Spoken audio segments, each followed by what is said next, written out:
फिर मैंने कोविड का फर्स्ट डोज ले लिया। जिस दिन मुझे पता चला प्रेगनेंसी का, उसी दिन यहाँ पर प्रेगनेंसी के लिए एक पूरी अलग लाइन होती है।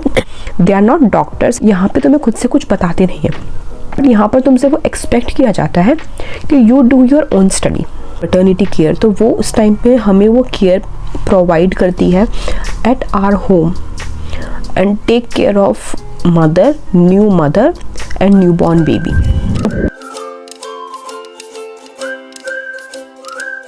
हेलो एवरीवन, हमारे इस चैनल प्रेस प्ले में आपका स्वागत है। मैं नुपुर अग्रवाल, हस्बैंड अक्षित और मेरी बेटी प्रिशा जो अभी 10 महीने की है, से नीदरलैंड्स में रह रहे हैं। हम लोग यहीं पर जॉब करते हैं। And comes my first video under my pregnancy playlist. यहाँ मैं अभी बात करूँगी मोस्टली फर्स्ट ट्राइमेस्टर की। कोविड टाइम चल रहा था।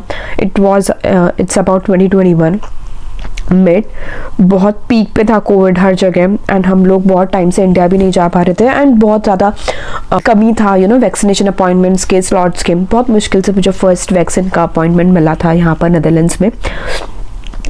And I was very much looking forward to it because क्योंकि हम लोग सोच रहे थे कि एक बार वैक्सीन लग जाएगा तब हम लोग पीस ऑफ माइंड से इंडिया जा सकते हैं। कोविड वैक्सीन स्केड्यूल था तो बहुत सारे क्वेश्चंस आ रहे थे दिमाग में कि मुझे लगवाना चाहिए कि नहीं लगवाना चाहिए, is it safe for the baby or not. And it was a weekend and generally Netherlands में सैटरडे संडेज को डॉक्टर्स नहीं बैठते हैं, so you can not call them, only they work 9 to 5 days a week like in IT। तो यहाँ पे बहुत strict है उस चीज़ को लेकर। वीकेंड्स पे खाली इमरजेंसी फ़ोन लाइन चालू रहती है and emergency is considered generally life threatening situation. तो उसके अलावा बाकी किसी को एंटरटेन नहीं किया जाता है। तो वही था कि क्या करूँ, स्किप कर दूँ अपॉइंटमेंट कोविड का। मतलब ये प्रेगनेंसी किट पता नहीं कितनी रिलायबल होती है, कितनी नहीं रिलायबल होती है। Although I got to know later कि यहाँ पर नीदरलैंड्स में ये सिस्टम है कि प्रेगनेंसी किट में जो तुम्हारा रिजल्ट आया that is the final result. उसके बाद ये लोग कोई टेस्ट नहीं करते हैं to check on your pregnancy है कि नहीं है। टाइप्स 8 वीक्स के बाद ही तुम्हारा first appointment and first meet होता है। उससे पहले एज इन कोई चेक नहीं होता है, कोई टेस्ट नहीं होता है। तो ये था, बट हम लोगों ने फैमिली से डिस्कस किया, फिर हम लोगों ने म्यूचुअली डिसाइड किया कि okay let's go for the vaccination. And हमने ऑनलाइन भी पढ़ा कि वैक्सीनेशन तो अच्छा ही होता है बच्चे के लिए ओवरऑल। कोई उसका साइड इफ़ेक्ट नहीं होता है, बल्कि बच्चों को एंटीबॉडी मिल जाती है मदर से, तो इट शुड बी ओके। तो फिर मैंने कोविड का फर्स्ट डोज ले लिया। जिस दिन मुझे पता चला प्रेगनेंसी का, उसी दिन।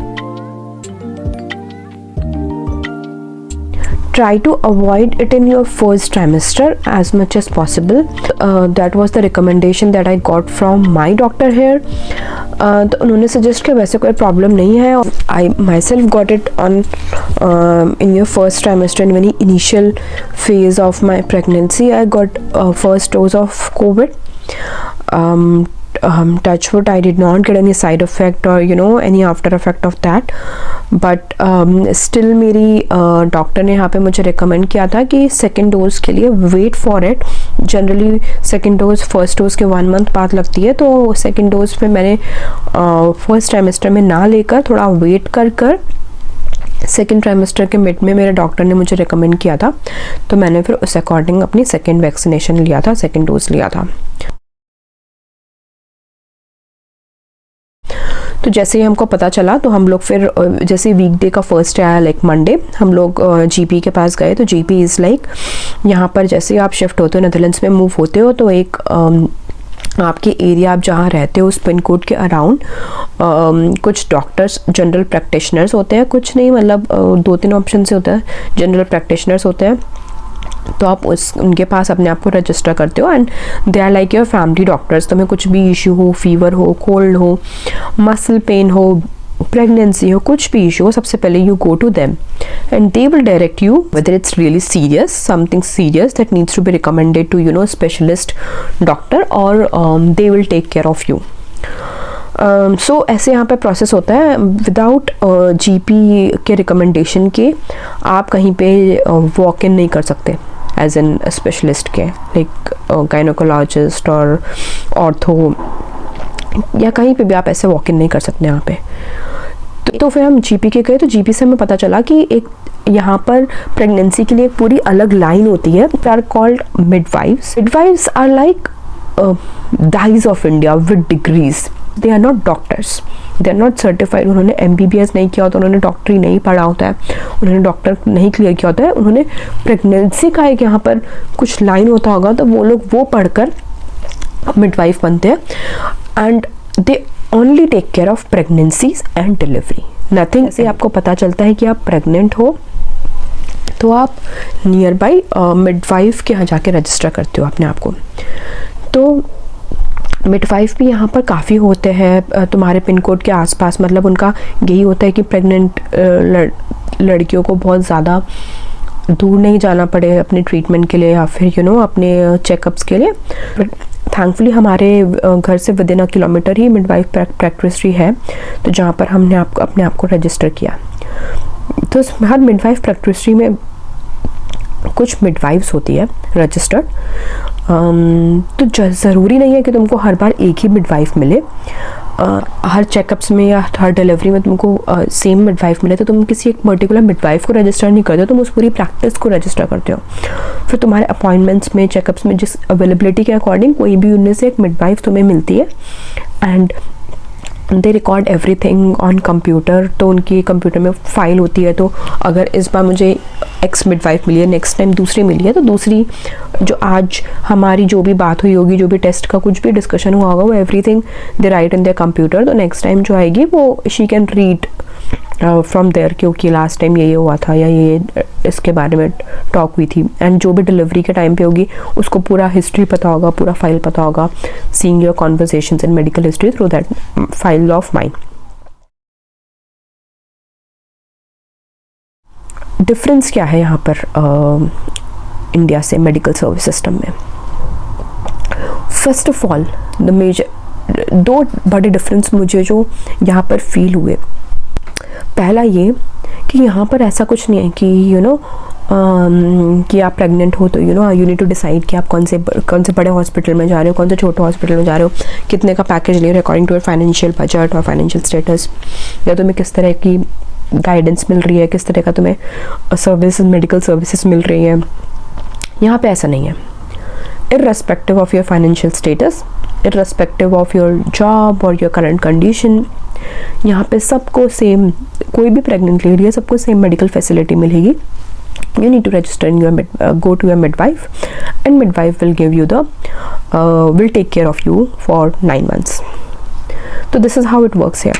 Second thing जो मुझे लगा एक बड़ा डिफरेंस, कि जैसे तुम प्रेग्नेंट होते हो इंडिया में पता चलता है, ठीक है, डॉक्टर्स तुम्हें बताते हैं कि हाँ ये खाओ, ये करो, ये मत करो, और मतलब बहुत सारे डूज एंड डोंट्स तुम्हें मिलते हैं आई थिंक इंडिया में, जितना मैंने सुना है फ्रेंड्स से, फैमिलीज़ में।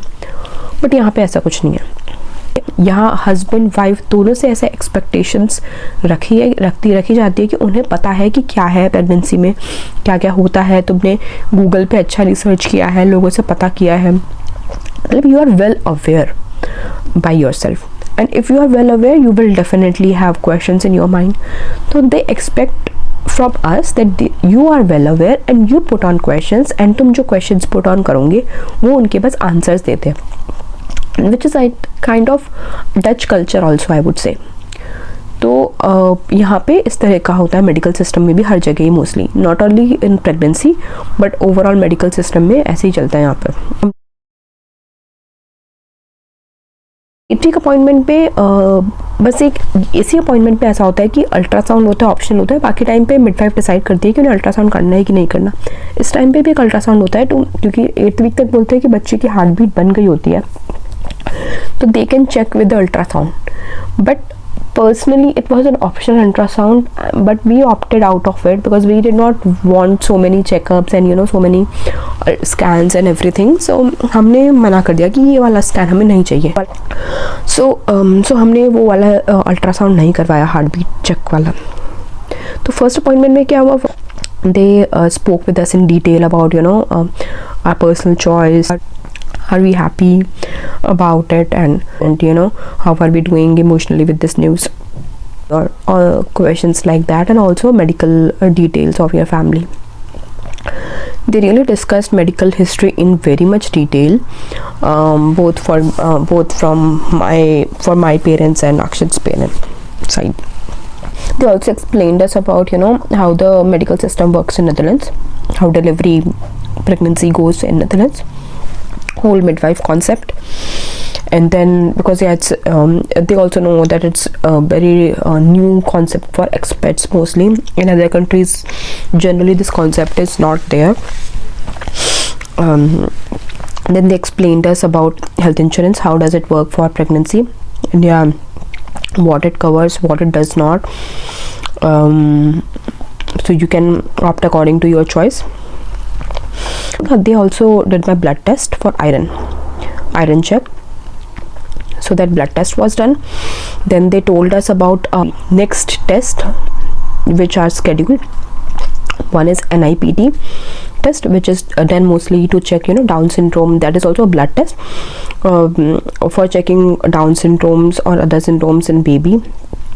So that test is generally done after 11th week. So for me, I think it was done around 12th week. So yeah, we opted for it. We went for it. And then our next appointment was with midwife was in 12th week, and there she did our ultrasound. That ultrasound basically determines the more precise due date of delivery, of pregnancy basically. So उससे उन्होंने हमको और correct due date बताया delivery का. फिर उसके बाद हमें फर्स्ट अपॉइंटमेंट में जब मेडिकल सिस्टम के बारे में एक्सप्लेन कर रही थी, तो हमें मिडवाइफ ने और भी कॉन्सेप्ट समझाया यहाँ पर. एक था क्रामजॉर्ग का. क्रामजॉर्ग is maternity care, and concept था क्राम पैकेट. तो ये दो चीज़ें क्या होती है? क्रामजॉर्ग एक पर्टिकुलर लाइन होती है यहाँ पर जो मैटरनिटी केयर, मतलब पोस्टमार्टम, जब एक मदर डिलीवर करती है बेबी, उसके बाद जो मदर और बेबी को इनिशियल डेज में जो केयर चाहिए होती है, इनिशियल 10 डेज में, इनिशियल 1 वीक में, उसके लिए स्पेसिफिकली सर्टिफाइड होती है. और हम लोग को वो सिखाती है मदर एंड फादर को how to take care of the baby. तो इस के लिए उसकी एक प्रॉपर यहाँ पर नेदरलैंड्स में एक अलग से लाइन बनी हुई है, एक अलग से प्रोफेशन है ये प्रॉपर. और क्रामजॉर्ग का भी ये होता है कि क्रामजॉर्ग में तुम्हें रजिस्टर करना होता है. तो लाइक हर सिटी में कुछ क्रामजॉर्ग सर्विसेज होती है. क्रामजॉर्ग की भी कंपनीज होती है, लाइक मिडवाइफ प्रैक्टिशनरी होती है. ऐसे क्रामजॉर्ग की भी कुछ कंपनीज होती है, उन कंपनीज के साथ बहुत सारी क्रामजॉर्ग रजिस्टर होती है. तुम्हें किसी क्रामजॉर्ग कंपनी के साथ रजिस्टर करना होता है, और फिर वो क्रामजॉर्ग कंपनी, तुम्हें नहीं पता कौन सी क्रामजॉर्ग आएगी, तुम्हारा जब डिलीवरी होता है उसके बाद कोई एक अपनी क्रामजॉर्ग तुम्हारे घर पे वो सेंड करते हैं टू प्रोवाइड मैटरनिटी केयर. अगर तुम्हारी कोई ऐसी सिचुएशन हो गई, कोई इमरजेंसी सिचुएशन हो गई कि तुम्हें घर पे डिलीवर करना पड़ा, घर पे डिलीवर हो गया, तो यू शुड बी प्रिपेयर्ड. तो उसके लिए क्राम पैकेट काम में आता है. तो cram packet is a packet which has all the stuff which is required the time of home birth. तो उसमें वो सब सामान होता है. ऑब्वियसली कुछ सामान मिडवाइफ के पास हमेशा होता है, वो अपने साथ रखती है, अपने साथ लाती है. बाकी उस पर मैक्सिमम सामान क्राम पैकेट में रहता है. एंड ऑल्सो अगर आप हॉस्पिटल बर्थ या फिर बर्थ सेंटर में बर्थ कर रहे हो, डिलीवर कर रहे हो, तो उसके बाद भी मदर के आफ्टर केयर के लिए उसमें काफ़ी कुछ सामान रहता है. क्राम पैकेट के लिए भी आपको रजिस्टर करना पड़ता है. तो आपका जो भी हेल्थ इंश्योरेंस है, तो आपको अपने हेल्थ इंश्योरेंस में रजिस्टर करना पड़ता है. तो उनको तुम्हें कॉल करके बोलना है, and they will send you cram packet in your, कौन से ट्राइमेस्टर में आया था मेरे को, आई थिंक 3rd ट्राइमेस्टर में. हाँ, थर्ड ट्राइमेस्टर के स्टार्टिंग में वो तुम्हें क्राम पैकेट भेज देते हैं, क्योंकि उसके बाद कभी भी डिलीवरी हो सकती है. तो वो तुम्हारे घर में होना चाहिए, is a must. And midwives expect, everyone aspects here कि अगर तुम प्रेग्नेंट हो 3rd ट्राइमेस्टर में, तो तुम्हारे पास क्राम पैकेट है. No one will ask you कि तुम्हारे पास वो है कि नहीं है. एवरीवन विल एक्सपेक्ट कि तुम्हारे पास वो है, and you are prepared with it. तो यू शुड हैव इट. तो इतना इंपॉर्टेंस होता है क्राम पैकेट का यहाँ पर. तो but you need to register on time with your health insurance company, because they need to arrange for it and then courier it to your home. जैसे ही तुम नेदरलैंड्स में आते हो, जैसे जीपी रजिस्टर करना, फैमिली डॉक्टर रजिस्टर करना compulsory होता है, ऐसे ही तुमको हेल्थ इंश्योरेंस लेना कंपलसरी होता है। तो हेल्थ इंश्योरेंस का तुम मंथली प्रीमियम पे करते हो as soon as you step into Netherlands. For everyone, like we pay for Akshat and I, so for 2 people we pay monthly expenses। Baby है, बच्चों का 18 साल तक फ्री ऑफ कॉस्ट होता है। तो जो मदर एंड फादर का हेल्थ इंश्योरेंस प्लान होता है वही बच्चे के लिए एप्लीकेबल होता है। तो बच्चे के लिए कोई एडिशनल एक्सपेंस नहीं होता है, बच्चों के लिए 18 ईयर्स तक फ्री ऑफ कॉस्ट होता है सब। तो मंथली हम लोग जो हेल्थ इंश्योरेंस प्रीमियम पे करते हैं, बेसिक इंश्योरेंस, मतलब उसमें भी बहुत पैकेजेस होते हैं कि बेसिक, फिर premium 1, premium 2, but basic insurance में प्रेगनेंसी पूरा फ्री ऑफ कॉस्ट होता है। It covers everything end to end. बाकी और चीज़ें भी होती है, एडिशनल चीज़ें जिसके लिए हमें कुछ प्रीमियम पैकेज लेने पड़ते हैं, वो मैं आपको आगे के ट्राइमेस्टर के वीडियोस में बताऊंगी। हेल्थ इंश्योरेंस की भी, क्योंकि यहाँ पे बहुत सारी कंपनीज होती है, तुमको कौन से हेल्थ इंश्योरेंस कंपनी के साथ ऑप्ट करना है और उसमें भी फिर कौन सा पैकेज तुमको लेना है। जनरली यहाँ पे हेल्थ इंश्योरेंस का क्या सिस्टम रहता है कि हम लोग सपोज एनालाइज कर लिया कि हाँ हमारी नेक्स्ट ईयर डिलीवरी है, तो हमें क्या क्या चीज़ें चाहिए, कौन सा हम हेल्थ इंश्योरेंस लें, कौन से पैकेजेस लें। तो वो डिसाइड करने के लिए वो अगर हमारा जो करंट हेल्थ इंश्योरेंस, अगर हमें लगा कि उसमें स्कीम अच्छी नहीं है, we want to change it, it would be expensive for us, तो हम लोग उसे ऐसे ही आउट ऑफ द वे जाकर चेंज नहीं कर सकते। We need to wait till end of the year. तो यहाँ पर एंड ऑफ द ईयर ही तुम अपना हेल्थ इंश्योरेंस चेंज कर सकते हो, और हेल्थ इंश्योरेंस के इवन प्रीमियम पैकेज लेना है, कुछ लेना है, तो वो सब भी तो and of the year he change कर सकते हो, ऐसे मिडल ऑफ द ईयर में नहीं चेंज कर सकते। तो वो एक चीज़ यहाँ पर इम्पॉर्टेंट है, ध्यान में रखने के लिए। आई होप आपको ये मेरा वीडियो थोड़ा यूज़फुल लगा हो। अगर आप में से किसी एक के भी ये वीडियो कुछ काम आता है, यूज़फुल लगता है, तो I would be really happy.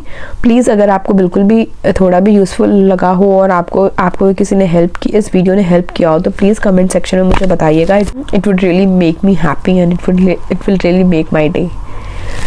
And yeah, once again, thank you for watching my video।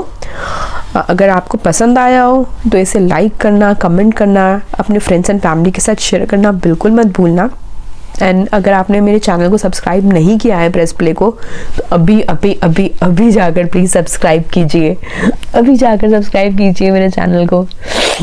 And bell icon दबाना बिल्कुल मत भूलना, ताकि आपको नेक्स्ट वीडियोस की भी नोटिफिकेशंस मिलते रहेंगी जब मैं नेक्स्ट वीडियोस अपलोड करूँगी। तो